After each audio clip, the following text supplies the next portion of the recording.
Welcome back to റിയാങ്സ് pantry. ഇന്ന് നമുക്ക് കുറച്ച് കൊഞ്ച് കിട്ടിയിട്ടുണ്ട്. ചെമ്മീനെന്നും പറയും. ഇത് അടങ്ങി കിടക്കുന്ന കാണാൻ എന്തൊരു രസവാ. ഈ ചെമ്മീനെ എല്ലാം കൂടി നമുക്ക് കുറച്ച് വെള്ളത്തിലോട്ട് ഇട്ട് വെക്കാം. ഇതാണ്ട് ഇതുപോലെ വെള്ളത്തിൽ കിടന്ന് കുളുങ്ങുന്ന കാണാൻ നല്ല രസമുണ്ടല്ലേ. നമുക്കിനി ഓരോ ചെമ്മീനും ഇതേപോലെ വൃത്തിയാക്കി എടുക്കാം. തല അത് ഊരിക്കളഞ്ഞ് പിന്നെ നടുവത്തെ ആ ഒരു കറുത്ത പാട് എടുത്ത് കളഞ്ഞ് നമുക്ക് ഓരോന്നോരോന്നിട്ട് വൃത്തിയാക്കി എടുക്കാം. വൃത്തിയാക്കി ഓരോ കൊഞ്ചുകളും ഈ പാത്രത്തിലേക്ക് മാറ്റുക. അങ്ങനെ നമ്മൾ തലയും വാലും എല്ലാം കളഞ്ഞ് വൃത്തിയാക്കി കഴുകി എടുത്തിട്ടുണ്ട്. ഇനി നമുക്ക് ഇതിലേക്ക് വേണ്ടുന്ന ആവശ്യ സാധനങ്ങൾ: ഒരു കുടം വെളുത്തുള്ളി, 3 സവാള, നിങ്ങൾക്കത് 2 or 3 എടുക്കാവുന്നതാണ്. അതേപോലെ തന്നെ 2 or 3 തക്കാളി. അതേ കണക്ക് നിങ്ങൾക്കുടെ എരിവിനനുസരിച്ച് ഞാനിപ്പോൾ 5 പച്ചമുളക് മാത്രമേ കാണിച്ചിട്ടുള്ളൂ. 10 പച്ചമുളക് വരെ ഇടാവുന്നതാണ്. ഇതിൻ്റെ കൂടെ തന്നെ ഒരു മീഡിയം സൈസ് ഇഞ്ചിയും കൂടി നമ്മൾ എടുക്കേണ്ടതാണ്.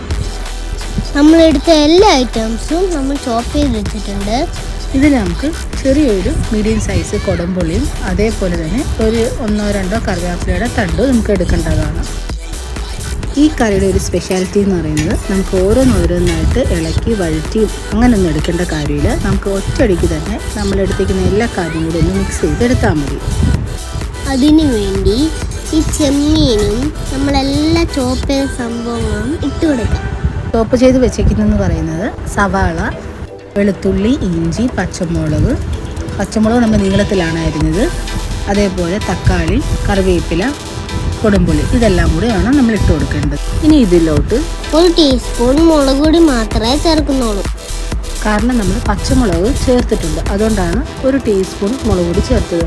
ഇനി ഇതിലോട്ട് 1/4 ടീസ്പൂൺ മഞ്ഞൾപ്പൊടിയും 1 ടീസ്പൂൺ കുരുമുളക് പൊടിയും കൂടി ചേർത്ത് കൊടുക്കാം. എല്ലാ പൊടികളും നമ്മൾ ഇട്ട് കഴിഞ്ഞു. ഇനി നമുക്ക് ടേസ്റ്റിന് ആവശ്യമായ അല്പം ഉപ്പും കൂടി നമുക്ക് ചേർത്ത് കൊടുക്കാം. ഇനി നമുക്ക് ചടപടേന്ന് മിക്സ് ചെയ്ത് കൊടുക്കാം.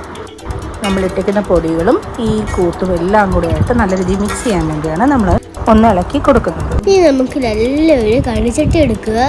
എന്നിട്ട് നമ്മൾ ഈ മിക്സ് ചെയ്തേക്കുന്ന ഐറ്റംസ് നമ്മൾ ഈ കറിച്ചട്ടിലോട്ട് ഒന്ന് ഇട്ട് കൊടുക്കുക. ഇനി നമുക്ക് ഗ്യാസ് ഓൺ ചെയ്യാം. ഇനി നമുക്കൊരു 3 ടേബിൾ സ്പൂൺ വെളിച്ചെണ്ണയും കൂടെ ഒഴിച്ച് മിക്സ് ചെയ്ത് കൊടുക്കാം.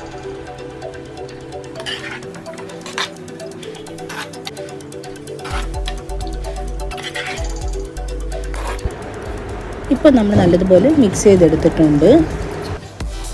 ഇനി നമുക്ക് ചെമ്മീൻ ആവശ്യമായിട്ടുള്ള വെള്ളം ഒഴിച്ചു കൊടുക്കാം.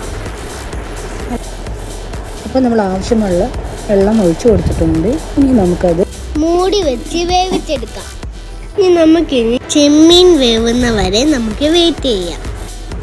നമ്മുടെ ചെമ്മീൻ കറി എന്തുവരെയായി നമുക്ക് നോക്കാം. കുറച്ച് വെള്ളമൊക്കെ വറ്റി, കുറച്ചും കൂടി നമുക്ക് വെള്ളം വറ്റുന്നത് വരെ നമുക്കൊന്ന് വെയിറ്റ് ചെയ്യാം. ഇടയ്ക്കിടയ്ക്ക് ഇളക്കി കൊടുക്കാൻ മറക്കല്ലേ. ഒന്ന് വെള്ളം വറ്റുന്നത് വരെ നമുക്കൊന്ന് വെയിറ്റ് ചെയ്യാം. അങ്ങനെ വെള്ളമെല്ലാം പറ്റി നമ്മുടെ ചെമ്മീൻ ഇവിടെ റെഡി ആയിട്ടുണ്ട്. ഇവിടെ ഞാൻ ഫുള്ളായിട്ട് വെള്ളം പറ്റിച്ചിട്ടില്ല, ചെറിയൊരു അരപ്പിന് വേണ്ടി ഒരല്പം വെള്ളം വെച്ചിട്ടുണ്ട്. നിങ്ങൾക്ക് വേണമെന്നുണ്ടെങ്കിൽ ഫുള്ളായിട്ട് വറ്റിച്ചെടുക്കാവുന്നതാണ്. നമുക്ക് ഈ ചെമ്മീൻ ഒന്ന് കോരിയെടുക്കാം. ചെമ്മീൻ എടുക്കുമ്പോൾ തന്നെ വായിക്കൂടെ വെള്ളം വരുന്നു. ഇത് കുറച്ചെടുത്ത് ചോറിൻ്റെ കൂടെ ഉരുട്ടി കഴിക്കണം. എന്തൊരു ടേസ്റ്റാണ് മമ്മി. നമുക്കിതൊരു ബൗളിലേക്ക് സെർവ് ചെയ്യാം. നമ്മുടെ ചെമ്മീൻ കറി ഇവിടെ റെഡി ആക്കിയിട്ടുണ്ട്. നമുക്കെല്ലാം വഴറ്റി അങ്ങനെ ചെയ്ത് ഇടേണ്ട കാര്യമൊന്നുമില്ല. ഒറ്റയടിക്ക് തന്നെ എല്ലാം കൂടി ചേർത്ത് നമുക്ക് പെട്ടെന്ന് തന്നെ കറി ഈസി ആയിട്ട് റെഡിയാക്കാൻ പറ്റുന്ന ഒരു ഈസി റെസിപ്പിയാണ്. തീർച്ചയായിട്ടും ഇതെല്ലാവരും ഒന്ന് ട്രൈ ചെയ്ത് നോക്കണം. ലൈക്കും ഷെയറും ചെയ്യണം, സബ്സ്ക്രൈബും കൂടി ചെയ്യണേ. അടുത്ത വീഡിയോ ആയിട്ട് പിന്നീട് കാണാം. Thank you.